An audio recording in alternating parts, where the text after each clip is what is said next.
Every single book which have toppers suggested, but nothing worked for me. I was like कि नहीं होगा छोड़ देते हैं, नहीं हो रहा है तो क्या फ़ायदा इनको दोबारा पढ़ने से।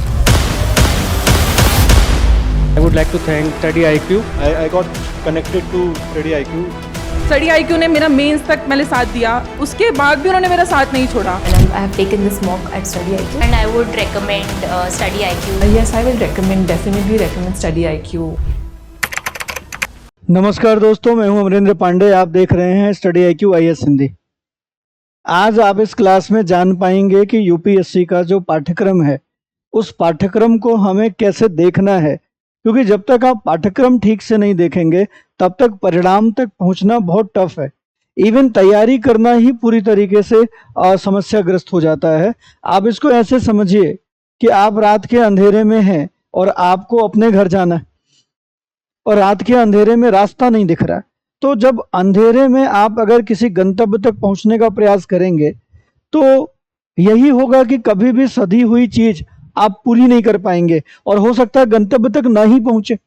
तो अंधेरे में किसी चीज को ढूंढने जैसा हो जाएगा अगर हमें पाठ्यक्रम पता ही ना हो।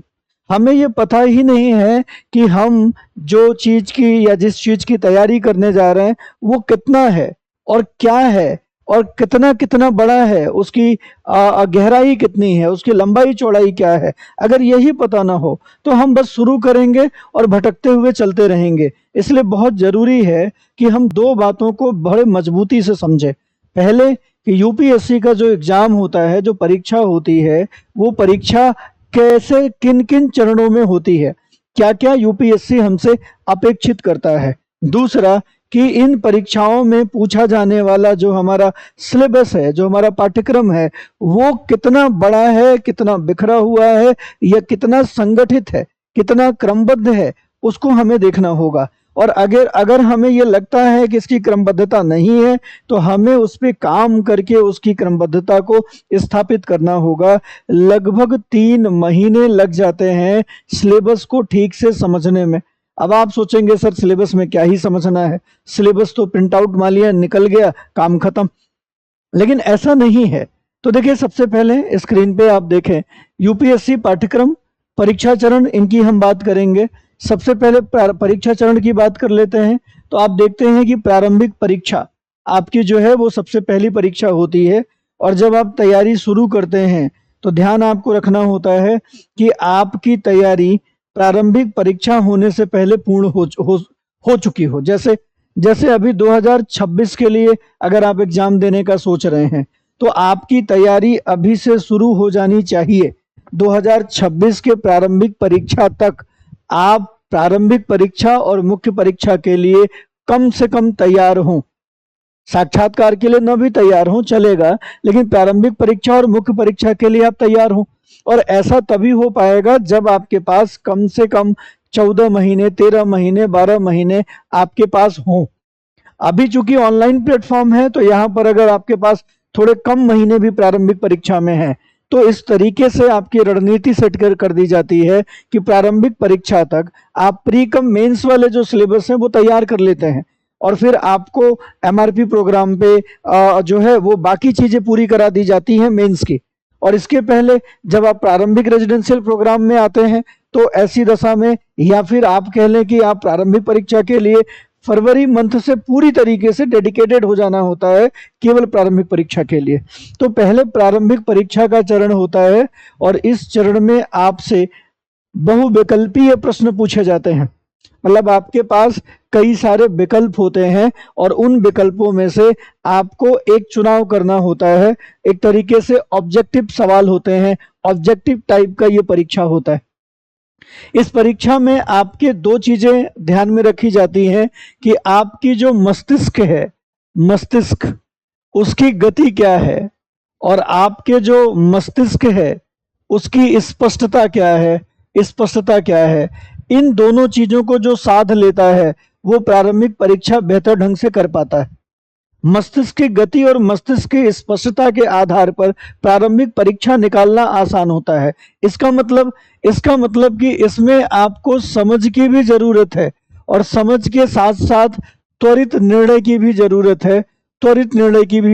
है। इसमें आप ये समझ पाते हैं कि दबाव में भी आपका निर्णय जो है वो कितना बेहतर होगा। ये इस बात की जांच होती है कि दबाव में भी क्या आप डिसीजन लेने की स्थिति में होते हैं। तो इस तरीके की जो जांच है वो आपकी होती है। तो एक तरीके से जो एटीट्यूड या एप्टीट्यूड की भी जांच है वो भी यहाँ हो जाती है। और प्रारंभिक परीक्षा 2 पेपर में बटा हुआ है। प्रारंभिक परीक्षा में 2 प्रश्न पत्र होते हैं। एक पहला जीएस का प्रश्न पत्र होता है और दूसरे को सीसेट कहते हैं, सीसेट का प्रश्न पत्र होता है। इन दोनों में एटीट्यूड, एप्टीट्यूड, सामान्य ज्ञान सब समझ में आ जाता है। दबाव में मस्तिष्क की गति, स्पष्टता कितनी है और आप कैसा डिसीजन लेते हैं, तो ये चीजें प्रारंभिक परीक्षा में आपसे जानी जाती है। प्रारंभिक परीक्षा में अगर आप पाठ्यक्रम की बात करेंगे तो प्रारंभिक परीक्षा का कोई स्पष्ट सिलेबस या पाठ्यक्रम नहीं दिया गया है। मेनली आपको विषय बता दिए गए हैं, जैसे हिस्ट्री है, पॉलिटी है, ज्योग्राफी है, इकोनॉमी है, जनरल साइंस है, एनवायरमेंट इकोलॉजी है। ये कुछ जो सब्जेक्ट हैं, एक तो बिग 4 जो जीएस का सब्जेक्ट है, इसके अलावा जनरल साइंस भी जीएस के साथ जुड़ जाता है, एनवायरमेंट इकोलॉजी भी जुड़ जाता है। इसके अलावा समसामयिकी, करंट अफेयर्स, ये मोटे मोटे सेगमेंट बताए गए हैं। अब इसमें यह नहीं बताया गया है कि हिस्ट्री में क्या पढ़ना है, ज्योग्राफी में क्या पढ़ना है, पॉलिटी में क्या पढ़ना है। ना ही कोई किताब बताई गई है कि कौन सी हिस्ट्री किताब पढ़े, कौन से पॉलिटी का, कौन से ज्योग्राफी का। इसका मतलब प्रारंभिक परीक्षा का जो पाठ्यक्रम है वो बहुत ब्रॉड है, बहुत बिखरा हुआ है। ये स्पेशली टॉपिक वाइज नहीं सिमटा हुआ है, मतलब इसमें पूरे विषय की समझ चाहिए। तो अब ये विषय की समझ में हम कितना पढ़ना है ये डिसाइड करना बड़ा टफ हो जाता है। तो इसके लिए चूंकि आपसे योग्यता ग्रेजुएशन मांगी गई है, तो आपका जो सिलेबस भी है ना, हिस्ट्री का, पॉलिटी का, ज्योग्राफी का, ये सिलेबस लगभग ग्रेजुएशन का जो सिलेबस होता है वो होता है। साइंस में ग्रेजुएशन नहीं, साइंस में तो क्लास 8 तक का जो सिलेबस होता है सामान्यतः उसी स्तर के प्रश्न आपसे पूछे जाते हैं। एनसीईआरटी में क्लास 6 to 8 या 6 to 9 तक पढ़ लेंगे तो साइंस का काम आपका बन जाता है। इसके अलावा बाकी जो विषय हैं जीएस के, सामान्य अध्ययन के, उन विषयों में आपसे अपेक्षा की जाती है कि आप जो है ग्रेजुएट स्तर के जो भी सिलेबस हैं उनको आप तैयार करें। होने को तो ऑनर्स लेवल का तैयार करना होता है, जो 4 साल का बीए होता है उस लेवल का तैयार करना होता है। फिर इसमें आप परीक्षा देते हैं बहुविकल्पी प्रश्न, और बहुविकल्पी प्रश्नों में अगर आप पास होते हैं, पास कब होते हैं, जीएस में 100 सवाल आते हैं। जीएस में जो सवालों की संख्या होती है वो 100 होती है, 100 सवाल पूछे जाते हैं और इस 100 सवालों में से आपकी जो मेरिट है वो बनती है। इसी तरीके से सीसेट की बात करेंगे तो यहाँ पर 80 सवाल पूछे जाते हैं, 80 सवाल पूछे जाते हैं और इनका जो 33% है उतना कर लेने पर आपका जो है परिणाम है वो परिणाम आपका आता है। इसके बाद हम आते हैं मुख्य परीक्षा में। मुख्य परीक्षा में मतलब प्रारंभिक परीक्षा में ये क्वालिफाइंग है, 33% जीएस से मेरिट बनती है और जीएस की भी मेरिट 50 सवाल अगर आप कर लेते हैं तो आपका प्रारंभिक परीक्षा हो जाता है, मतलब 50% गलतियों के बाद भी हो जाता है। नेगेटिव मार्किंग होती है और नेगेटिव मार्किंग में अगर आप 3 सवाल गलत करते हैं तो एक सही वाला सवाल भी आपके गलत हो जाते हैं। देन हम आते हैं मुख्य परीक्षा में। ये बोधात्मक होता है, ये समझात्मक होता है, ये विश्लेषणात्मक होता है, ये आलोचनात्मक होता है, ये अंतर अनुशासनात्मक होता है,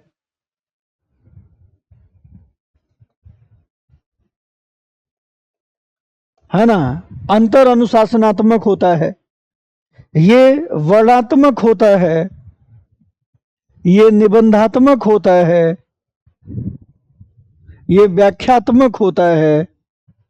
मतलब कुछ भी मेनली जो आपकी अभिव्यक्ति है, आपका जो एक्सप्रेशन है लिखित रूप में, उस पर यहाँ पर देखी जाती है। तो इससे आपकी अभिव्यक्ति की पहचान होती है, इससे आपके व्यक्तित्व की भी पहचान होती है और आपका जो अमूर्त चिंतन है, आपका जो समझ है, वो किसी भी विषय पर किस तरीके से संतुलित है, इस बात को देखने का प्रयास जो है मुख्य परीक्षा में किया जाता है। और मेंस के एग्जाम को ही हम मेन एग्जाम मानते हैं और इस एग्जाम को पास करने के बाद आप साक्षात्कार में जाते हैं और साक्षात्कार में जो नंबर है वो मिनिमम नंबर फिक्स रहता है, बाकी जो नंबर हैं उन नंबरों के लिए थोड़ा बहुत फाइट है। अगर आपने मेंस में अच्छे नंबर उठा लिए हैं तो इंटरव्यू अच्छा जाए बुरा जाए सिलेक्शन हो जाएगा। हाँ, रैंकिंग में थोड़ा फर्क पड़ सकता है इंटरव्यू के नंबर से, लेकिन सिलेक्शन नहीं रुकेगा, क्योंकि कोई इंटरव्यू में फेल नहीं होता है। जो फाइनल मेरिट आती है वो मेंस और इंटरव्यू के नंबर मिला के आता है, अलग से कोई मेंस में फेल नहीं होता है। इस बात को आपको ध्यान में रखना है। तो जो मुख्य परीक्षा है इसमें सामान्य अध्ययन के 4 प्रश्न पत्र होते हैं 250-250 नंबर के, 2 प्रश्न पत्र ऑप्शनल के होते हैं 250-250 नंबर के, और इसके अलावा 2 पेपर होते हैं कंपलसरी अनिवार्य, जिसको आपको देना ही देना है। जैसे अगर आप हिंदी भाषा भाषी हैं तो आप अंग्रेजी और हिंदी में एग्जाम देंगे, ये कंपलसरी होता है पेपर, और इस पेपर में 25% नंबर आपको लाने होते हैं, क्वालिफाइंग मार्क्स होते हैं। जैसे हिंदी आपको और अंग्रेजी देना है, अगर आप मान लीजिए तमिलनाडु से हैं या कर्नाटका से हैं या केरल से हैं तो आपकी अपनी लोकल भाषा होगी, तो आप अंग्रेजी प्लस अपनी लोकल भाषा देंगे। अगर आप उत्तर भारत से हैं, हिंदी भाषा भाषी हैं, तो अंग्रेजी और हिंदी देंगे। ये 300 नंबर के होते हैं। ये जो अनिवार्य प्रश्न पत्र होते हैं, ध्यान रखना है आपको, जो अनिवार्य प्रश्न पत्र होता है, अनिवार्य प्रश्न पत्र ये 300 मार्क्स के होते हैं। दूसरा भी 300 मार्क्स का होता है, और इसमें 25% आपको लाना होता है, मतलब 75 नंबर आपके लिए क्वालिफाइंग होता है। 75 नंबर क्वालिफाइंग होता है। 75 नंबर ले आएंगे तो आप पास हो जाएंगे। अगर 75 नंबर से कम आया तो आप पास नहीं होते, और आपकी मेंस की जो बाकी कॉपियां हैं, जीएस की कॉपियां हैं या ऑप्शनल की, वो फिर चेक नहीं होती। फिर आपके आगे की कॉपियां चेक नहीं होती जब तक कंपलसरी में आप पास नहीं होते। पेपर सब आप एक साथ देते हैं, मतलब जब आप पेपर देंगे तो लगभग 9 पेपर आपको देना होगा, 9 पेपर आपको देना होगा, जिसमें से 4 पेपर जीएस के, 2 पेपर ऑप्शनल के, तो 6 पेपर हो गया, और 1 पेपर ऐसे का 7 पेपर हो गया, और 2 पेपर कंपलसरी अनिवार्य 9 पेपर। इन 9 पेपर में से 7 पेपर के नंबर जुड़ते हैं। जो 7 पेपर आपने मेंस के देखे, जिसमें से 250 नंबर के जीएस का हो गया तो 1000 नंबर का जीएस हो गया, 250 नंबर का ऐसे हो गया तो 1250 हो गया, और 500 नंबर का ऑप्शनल हो गया, तो 1750 नंबर मुख्य परीक्षा के होते हैं। और इन 1750 नंबर में अगर आप 40% नंबर भी ले आते हैं तो आपको इंटरव्यू कॉल होती ही होती है, और लगभग 40-42% नंबर के साथ फाइनली पूरे नंबर में आपका रिजल्ट आ जाता है। तो सिलेबस को कैसे देखें, तो हमने कहा प्रारंभिक परीक्षा का सिलेबस ग्रेजुएट स्तर के जो भी ये जो विषय हमने बताए उसमें है। मुख्य परीक्षा का सिलेबस निर्धारित है, मतलब मुख्य परीक्षा जो है वो बहुत बिखरा हुआ नहीं है। मुख्य परीक्षा का जो पाठ्यक्रम है, मुख्य परीक्षा का जो पाठ्यक्रम है वो स्पष्ट है, वो पाठ्यक्रम स्पष्ट है। जैसे अगर आप फर्स्ट की बात करेंगे, प्रथम प्रश्न पत्र की बात करेंगे, प्रथम प्रश्न पत्र हम बात कर रहे हैं जीएस के, तो जीएस के प्रथम प्रश्न पत्र में बताया गया है कि आपसे कला एवं संस्कृति पूछी जाएगी। संस्कृति, तो कला और संस्कृति में क्या पूछा जाएगा, क्या क्या वो लिखा है। आपसे आधुनिक इतिहास पूछा जाएगा, आधुनिक इतिहास पूछा जाएगा तो इसका सिलेबस दिया है। आपसे विश्व इतिहास पूछा जाएगा तो इसका सिलेबस दिया है। और आधुनिक इतिहास में प्री मॉडर्न पोस्ट मॉडर्न दोनों है, ध्यान रखिए। वर्ल्ड हिस्ट्री में सिलेबस दिया है। आपसे समाज सोसाइटी पूछी जाएगी, सिलेबस दिया है। आपसे भूगोल पूछा जाएगा तो भूगोल का भी सिलेबस लिखा है कि क्या क्या पूछेंगे। ऐसे ही अगर आप सेकंड पेपर में जाते हैं, द्वितीय प्रश्न पत्र, जीएस की बात कर रहे हैं, द्वितीय प्रश्न पत्र, तो इसमें लिखा है कि क्या क्या पूछा जाएगा। देखिए, भारतीय राजव्यवस्था आपसे पूछी जाएगी, राजव्यवस्था, इसका सिलेबस दिया है। आपसे कॉन्स्टिट्यूशन पूछा जाएगा, संविधान, इसका सिलेबस दिया है। आपसे गवर्नेंस पूछा जाएगा, शासन, इसका भी सिलेबस है। आपसे सामाजिक न्याय पूछा जाएगा, देखिए सामाजिक न्याय। आपसे पूछा जाएगा अधिकार संबंधी मुद्दे, अधिकार संबंधी मुद्दे पूछा जाएगा, अधिकार संबंधी मुद्दे। और आपसे अंतरराष्ट्रीय संबंध पूछा जाएगा, अंतरराष्ट्रीय संबंध पूछा जाएगा, संबंध पूछा जाएगा। और इसका क्या सिलेबस होगा, सब स्पष्ट रूप से दिया हुआ है। तो मेरा कहने का मतलब क्या है, कहने का मतलब यह है कि जो सिलेबस है, जो पाठ्यक्रम है, वो स्पष्ट रूप से दिया गया है। तो हमें इन सिलेबस, इन पाठ्यक्रम पर काम करना है, टाइम देना है। अच्छा, पाठ्यक्रम कैसे तैयार होता है? जब आप पाठ्यक्रम तैयार करने लगोगे तो आपके सोर्स भी आपके कलेक्ट हो जाएंगे, क्योंकि पाठ्यक्रम के साथ साथ आपको सोर्स मिलने लगेगा कि कौन सी बात कहाँ से करें। इसके लिए करना क्या है? इसके लिए या तो आप स्टडी आईक्यू के बैच के साथ जुड़ जाइए, स्टडी आईक्यू के बैच के साथ जुड़ जाइए। तो ये बहुत सारा जो काम है, ये काम आपका खत्म हो जाएगा। बहुत सारा काम जो है ना, वो आपका खत्म हो जाएगा। फिर वो जिम्मेदारी आपकी नहीं रह जाएगी, वो जिम्मेदारी स्टडी आईक्यू की हो जाएगी कि आपको सोर्स, बाकी चीजें आपको तैयार कराना, वो स्टडी आईक्यू की जिम्मेदारी हो जाएगी। ठीक है, जैसे प्रतिज्ञा बैच हमारा आ रहा है, ये प्रतिज्ञा बैच की अगर हम बात करेंगे तो 23 जून, ध्यान रखिए 23 जून, 23 जून से देखिए 23 जून से हमारा जो ये बैच है, इसकी शुरुआत हो रही है, नए बैच की शुरुआत हो रही है। और ये जो बैच है, ये मॉर्निंग बैच है। मतलब क्लास की जो टाइमिंग है, जो क्लास टाइमिंग है, वो मॉर्निंग में 8 AM टू 11 AM है। सुबह 8 बजे से लेके 11 बजे के बीच में 3 घंटे की ये कक्षा होती है। 3 घंटे की ये कक्षा होती है। 8 से लेके 11 के बीच में ये कक्षा होती है। देखिए, एक बार मैं इसको फिर से लिख दूं। जो आपका बैच है वो 23 जून से शुरू हो रहा है, 23 जून से, और क्लास टाइमिंग जो होती है वो 8 AM टू 11 AM होती है, 11 AM होती है, ये समय होता है। इन 3 घंटे की कक्षाओं के बाद आपको सीसेट की क्लासेस मिलती हैं। इसके अलावा जो करंट अफेयर्स प्रोग्राम है वो भी आपको मिलता है। इस बैच से जुड़ने के लिए आपको स्टडी आईक्यू के ऐप पे जाना है या वेबसाइट पे जाना है। एपी लाइव कोड का इस्तेमाल करेंगे तो आपको फीस जो है वो 28,999 28,999 में ये बैच आपको मिल जाएगा। और ये जीएस फाउंडेशन P2I प्रतिज्ञा बैच है 2026 के लिए। अब जैसे जैसे आप समय बिता रहे हैं, वैसे वैसे अब 2026 की तैयारी आपसे दूर हो रही है। तो जितना जल्दी निर्णय ले सकें ले लीजिए और इस बैच के साथ जुड़ जाइए, इस बैच के साथ जुड़ जाइए। चलिए आगे बढ़ते हैं और इसी तरीके से अगर हम थर्ड पेपर की बात करें, देखिए इसी तरीके से हम लोग थर्ड पेपर की बात कर सकते हैं। देखिए तृतीय प्रश्न पत्र, तो थर्ड पेपर में आप पाएंगे कि इसमें आपसे आर्थिक विकास पूछा जाएगा, आर्थिक विकास पूछा जाएगा। आपसे विज्ञान एवं प्रौद्योगिकी पूछी जाएगी, देखिए आपसे पर्यावरण एवं पारिस्थितिकी पूछी जाएगी, आपसे पर्यावरण पारिस्थितिकी पूछी जाएगी, पर्यावरण एवं पारिस्थितिकी पूछी जाएगी। आपसे पूछा जाएगा आंतरिक सुरक्षा, देखिए इंटरनल सिक्योरिटी, और आपसे पूछा जाएगा आंतरिक सुरक्षा के साथ साथ आपसे पूछा जाएगा आपदा प्रबंधन। देखिए यहाँ पे आपसे इकोनॉमिक्स नहीं पूछी जा रही, सामान्य अध्ययन में सामान्य जीएस नहीं पूछा जा रहा, एकदम स्पष्ट सिलेबस बताया जाएगा कि हम किस में क्या पूछ रहे हैं। ऐसे ही अगर चतुर्थ प्रश्न पत्र की बात करें, तो चतुर्थ प्रश्न पत्र में आपको क्या क्या पूछना है, तो यहाँ पर देखिए आपसे नैतिकता पूछा जाएगा, नैतिकता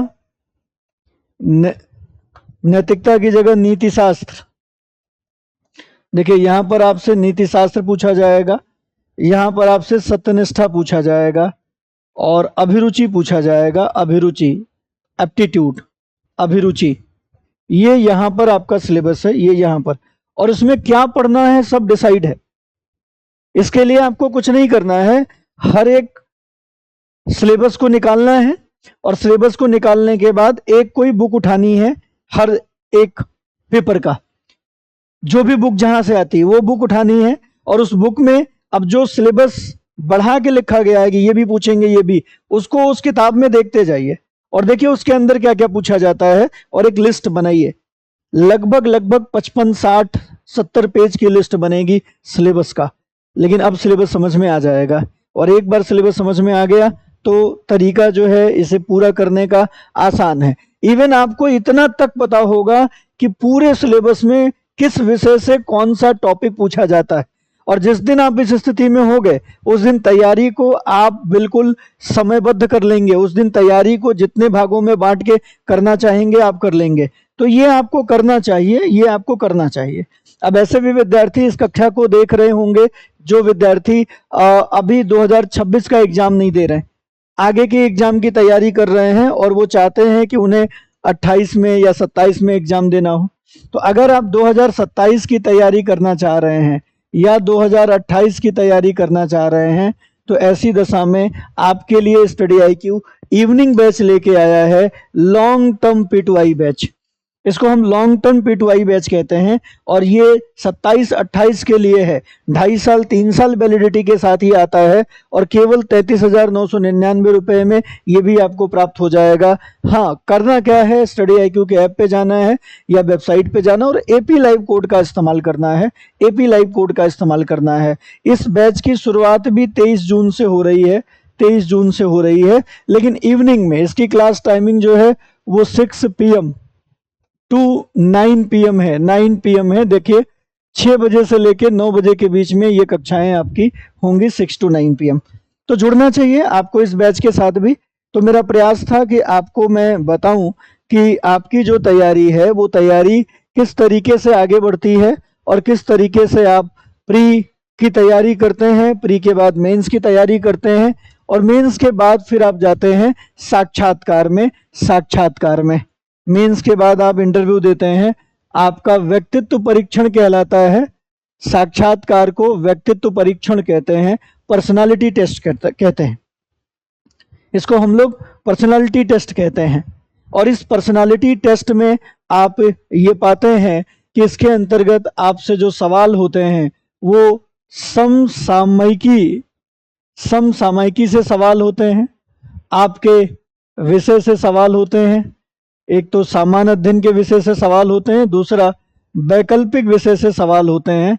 वैकल्पिक विषय, और वैकल्पिक विषय भी मेंस में होता है, और 500 नंबर उसके होते हैं, आगे हमने बताया था। वैकल्पिक विषय में आप कोई भी विषय चुन सकते हैं। एक लिस्ट है जो सिलेबस के साथ डाउनलोड हो जाएगी, उसमें आप देख सकते हैं क्या। देखिए इसमें मिनिमम नंबर मिलता है। इसमें जो मिनिमम नंबर है वो मिलता है 275 नंबर का ये होता है। इसमें आपके प्रेजेंट होने के मिनिमम नंबर मिलते हैं और आपके बताने के नंबर ऊपर होते हैं। तो इसमें फेल होने के कोई चांसेस नहीं होते कि आप इंटरव्यू में फेल हो रहे हैं। हाँ, इंटरव्यू देने के बाद फाइनल रिजल्ट में फेल होते हैं, वो अलग बात है। इंटरव्यू में अलग से फेल नहीं होते, क्योंकि जब नंबर आते हैं तो वो कॉमन नंबर जोड़ कर आते हैं। तो ये था कि आपका जो प्रारंभिक आपके जो परीक्षा के चरण है वो कौन से हैं, और आपका पाठ्यक्रम क्या है, और आपसे किस तरीके से चीजें पूछी जाती हैं। साक्षात्कार में अधिकतम 15 मिनट का समय आपको मिलता है। वैसे 5-7 मिनट में भी इंटरव्यू खत्म हो जाता है। फिर फाइनल नंबर जो है इसका जुड़ता है, और अच्छा नंबर इंटरव्यू में पाने पर आपकी रैंक में वृद्धि हो जाती है, आप बेहतर रैंक ला सकते हैं। तो ये था कि हम किस तरीके से तैयारी करें, कब से तैयारी करें, और हमारे पास मार्गदर्शन के लिए स्रोत क्या है। तो आपने देखा कि आपके पास मार्गदर्शन के लिए स्टडी IQ के बैचेस हैं, और इन बैचेस को भी आप लेकर समयबद्ध तैयारी कर सकते हैं। तो मैं तो यही आपको सजेशन दूंगा कि आप अगर UPSC के प्रिपरेशन कर रहे हैं तो किसी न किसी कोच का चुनाव करिए, और उसके लिए स्टडी IQ एक बेहतर प्लेटफॉर्म हो सकता है जो न्यूनतम फीस में गुणात्मक तैयारी आपको देता है। तो आज के लिए बस इतना ही। क्लास को लाइक शेयर जरूर करिए, अपने दोस्तों मित्रों तक पहुंचाइए, उनके लिए ये जानकारी लाभकारी हो सकती है। धन्यवाद। जय Hind. Every single book which have toppers suggested, but nothing worked for me. I was like कि नहीं होगा छोड़ देते हैं, नहीं हो रहा है तो क्या फ़ायदा इनको दोबारा पढ़ने से। I would like to thank Study IQ. I got connected to Study IQ. Study IQ ने मेरा मेंस तक मैंने साथ दिया, उसके बाद भी उन्होंने मेरा साथ नहीं छोड़ा। And I have taken this mock at Study IQ, and I would recommend Study IQ. Yes, I will definitely recommend Study IQ.